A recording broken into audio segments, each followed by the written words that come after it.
This is the fourth video lesson in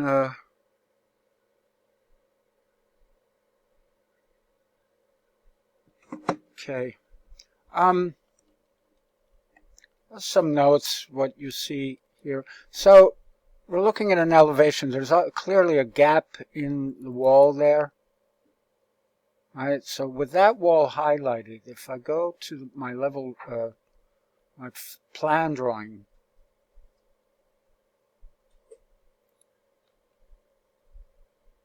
we see that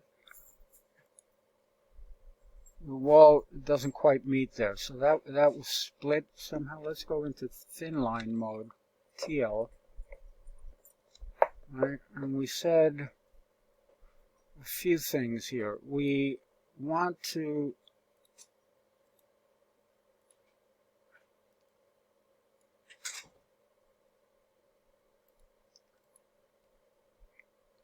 take all the walls that were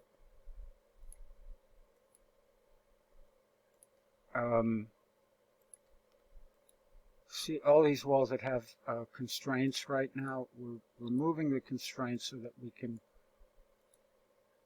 take these walls and join them together cleanly, because these are the 2-hour construction. So I'm going to go to the trim, and if you have anything like that, you have to remove the disallowed join, unjoin. Okay, so those will join, and now I'm going to trim.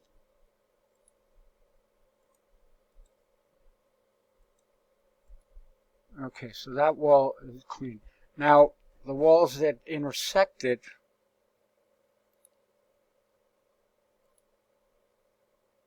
set to disallow join, that's fine, so we can safely do that.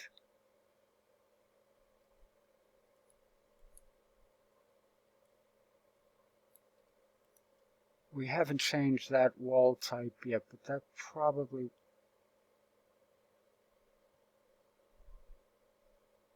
is the hallway.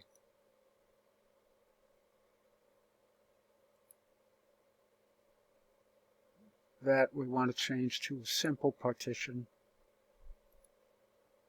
These are inside.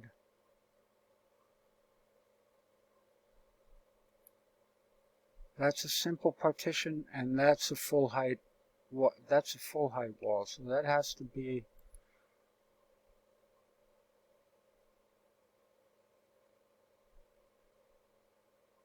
I'm just going to call it the 2-hour partition because it's similar to the demising wall.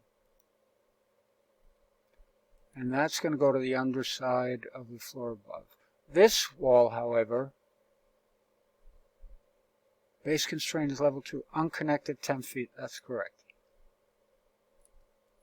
Same, that one's going to be 2 hour, so that, I mean, not 2 hour, but to the underside of the floor above, so we're going to use that wall type.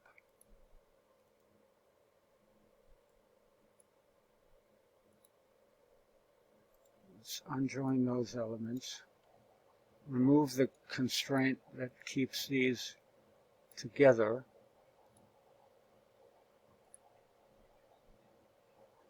And trim these walls to each other.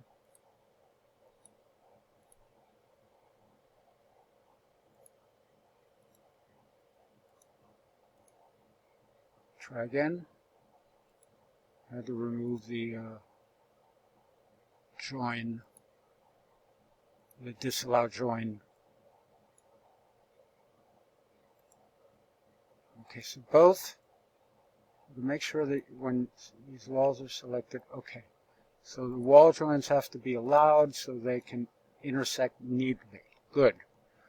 This wall that's going to intersect it, that disallow join is activated, so that's going to be all right. So that's going to allow me to butt that wall without globbing onto it. Right?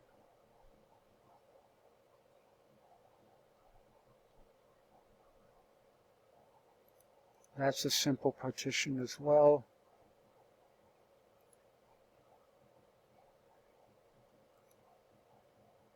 And that wall join is going to be disallowed, so I have to go to wall joins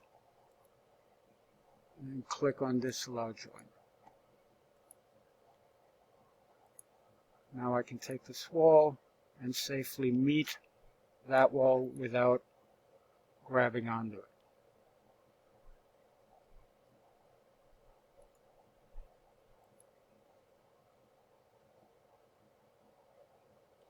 That wants to be split. These are full height walls. I'm using the 2-hour wall interchangeably with the privacy partition that wants to go to the underside of the floor above. So it's actually doesn't need to be 2-hour, but it's similar to the walls, the 2-hour walls, because they go from floor to the underside of the floor above. So I'm just substituting that type. Modify split element. I'm going to introduce a split in that wall. Separate that wall.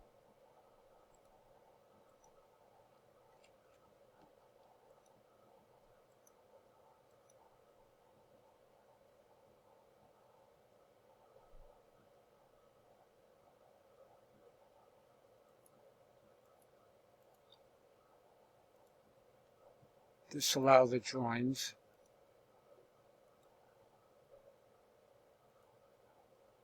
Disallow join, okay.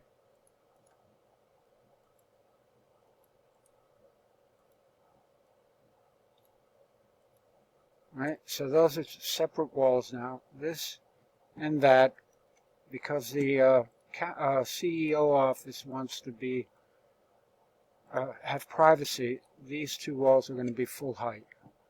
So I'm just changing them to, I should probably change it to demising. Do I have a demising in there? All right, so fine. I'm just using the 2-hour partition type.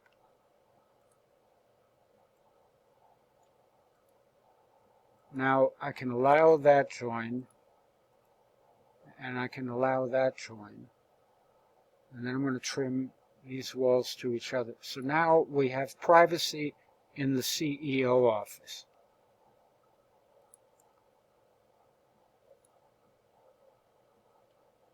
This needs to go on a sheet. That wall needs to be set to disallow join. That as well.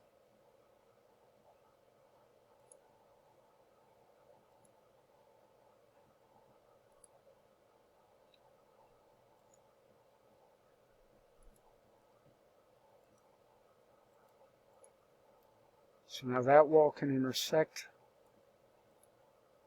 and this wall can intersect. Right? Those look good. That was done.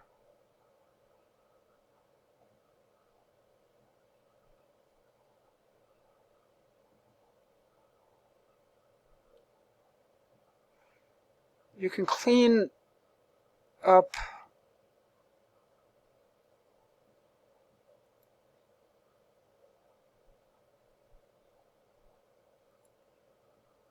these symbols.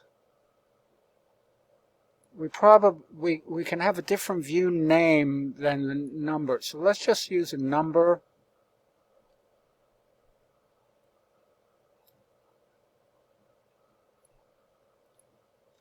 I'm going to cut out, just call it number 4. And then title on sheet is going to be East Wall Office. North Wall Office, I'm going to call it title on sheet. Make that number 3.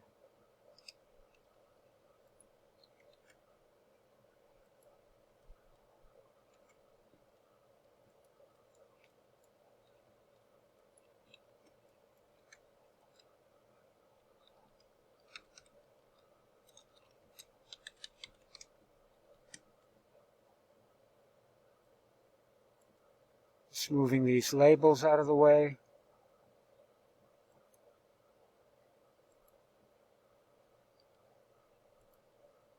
That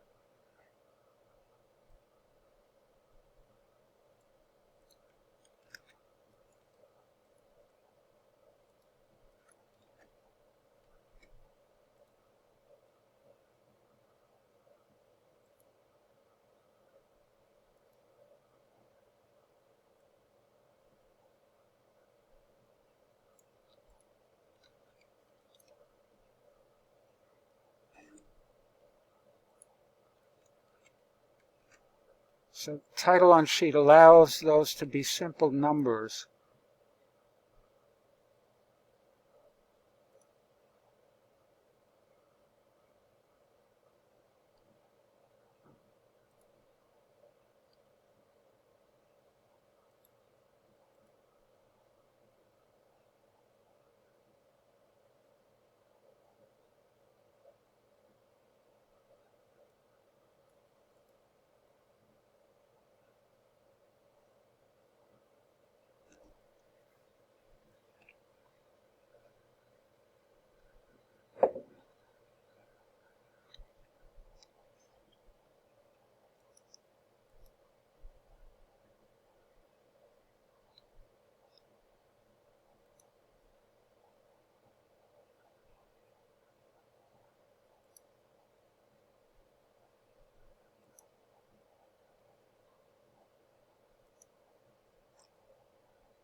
So what I decided to do with these is so we're seeing view name and the drawing number colliding. So I'm just going to change the view name to the simple E, north, south, east, and west. So that's going to be E and drawing number 4.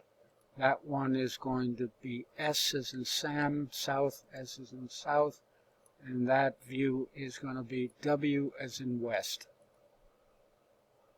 And the number corresponds to the drawing number on the sheet. Let's do the same for these.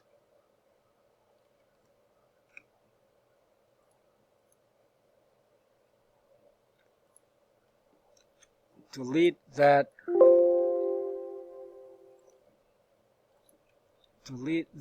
and make that east.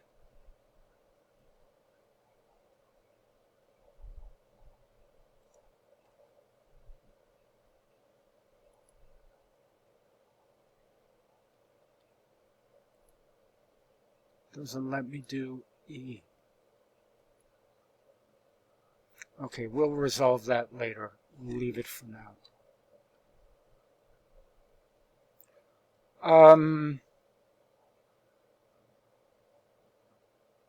Let's look at the kitchen. Let's look at the sheet A92.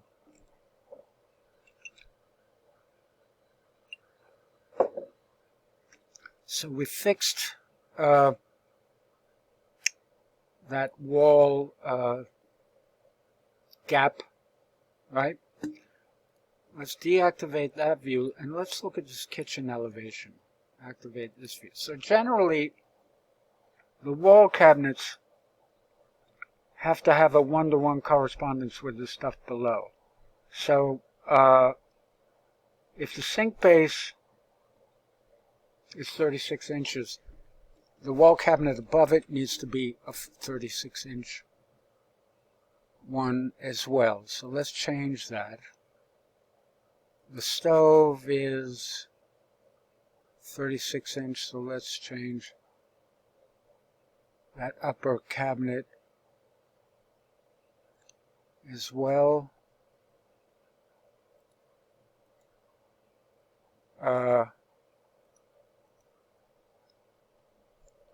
That's a 24-inch over the dishwasher, and then we need a 12-inch one next to. Okay, so let's begin aligning these.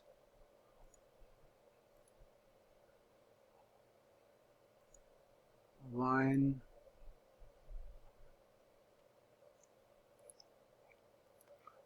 Let's copy this and paste it in the same place,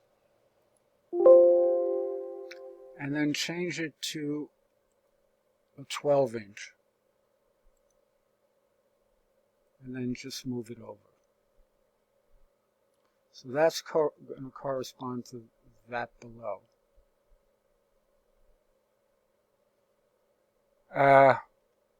That needs to be shorter because it's going to accommodate a range hood. So let's first align it in place.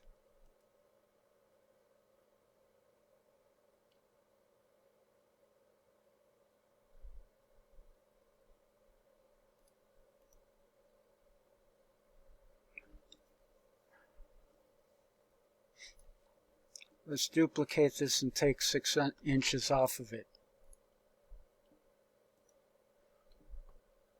36 inches short. Shorter for range hood. And I'm going to make the height of it 2 feet.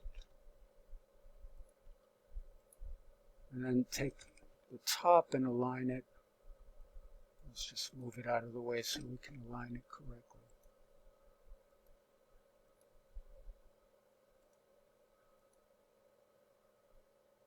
Right.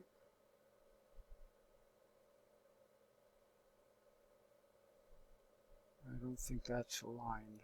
Let's do that. And okay, so there's a gap between the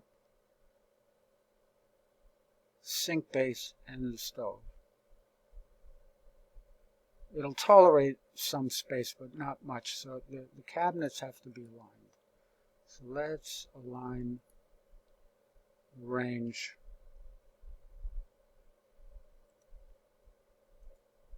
Upper and lower cabinets.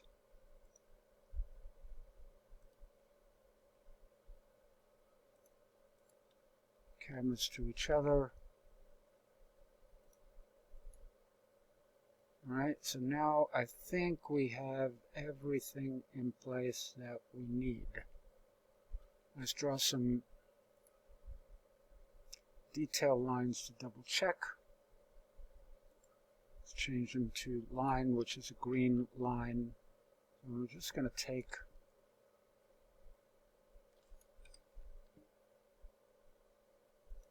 the sink base ends.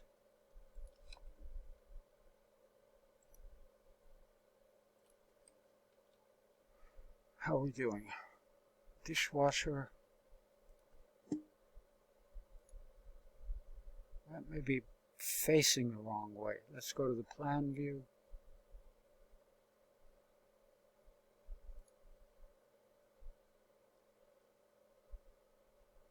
No, I guess that's right. Interior elevations. It needs to be fine, right? So it'll show the details of stuff. There we go.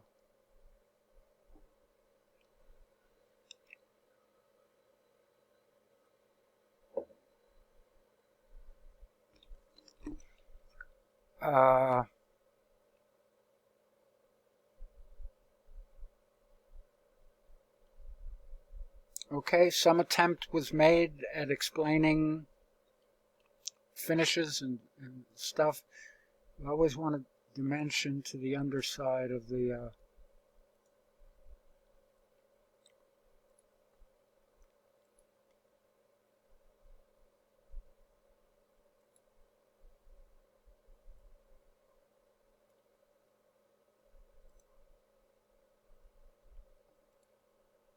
underside of the wall cabinets.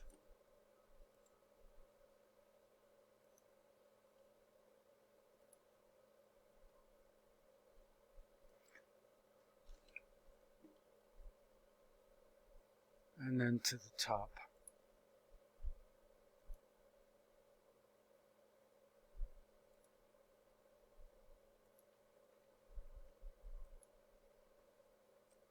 Three feet is to the ground, right? I don't know why this appears to be up in the air. It's 1 inch from the floor. Let's just change that to 0. Now that 3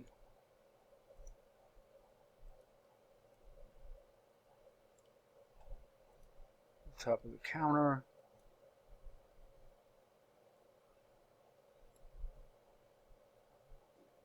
Counter to the underside of the shelf.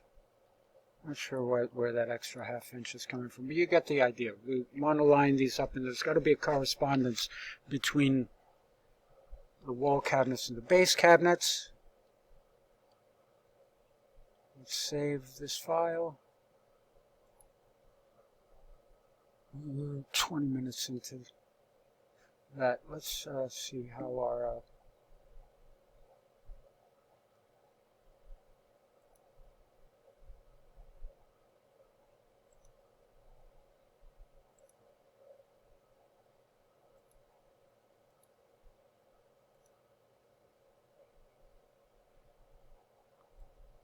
sheets E9-2. Okay, so I don't care that all the interior elevations are drawn, but the ones you choose to do, make sure that they are complete. That means call out floor to ceiling everything you see in elevation.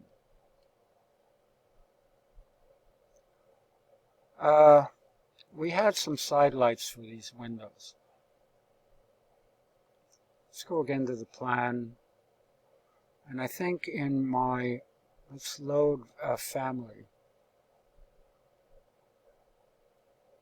Insert, load family.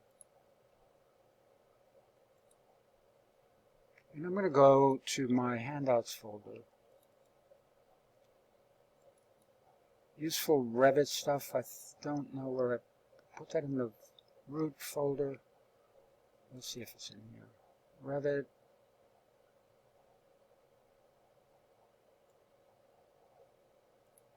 Maybe it's in my archive. Oh, here it is. Useful Revit stuff.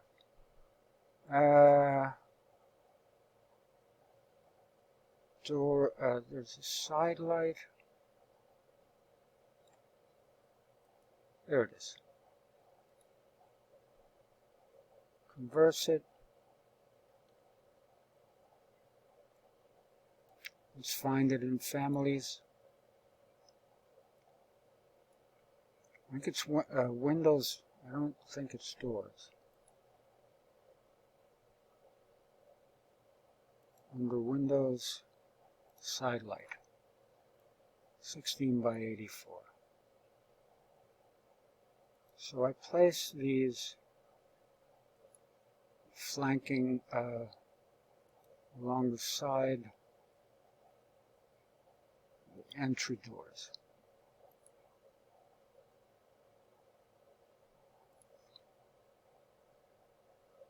CEO office as well. So it makes for a little more interesting. Let's move that over, right?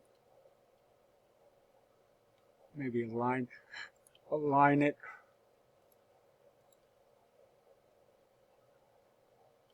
Those look lined up. Probably don't want to be doing this in elevation view, but you get the idea.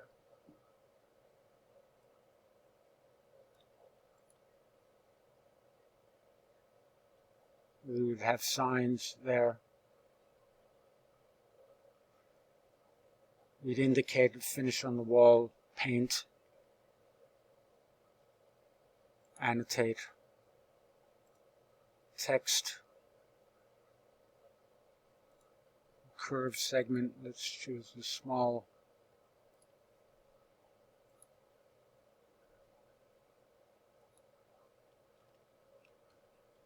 paint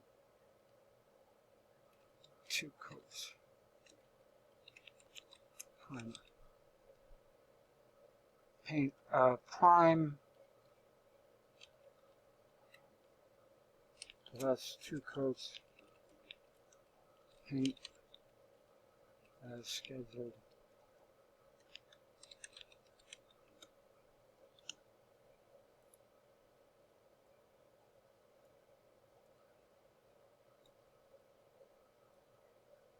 I like using these curved arrows on to indicate expanses of area.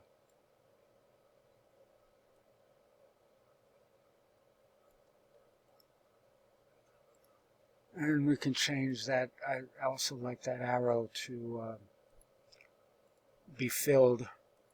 They're a little neater.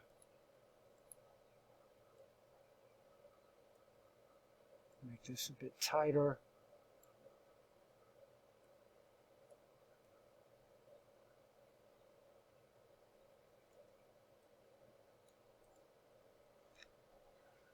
You can use that note elsewhere.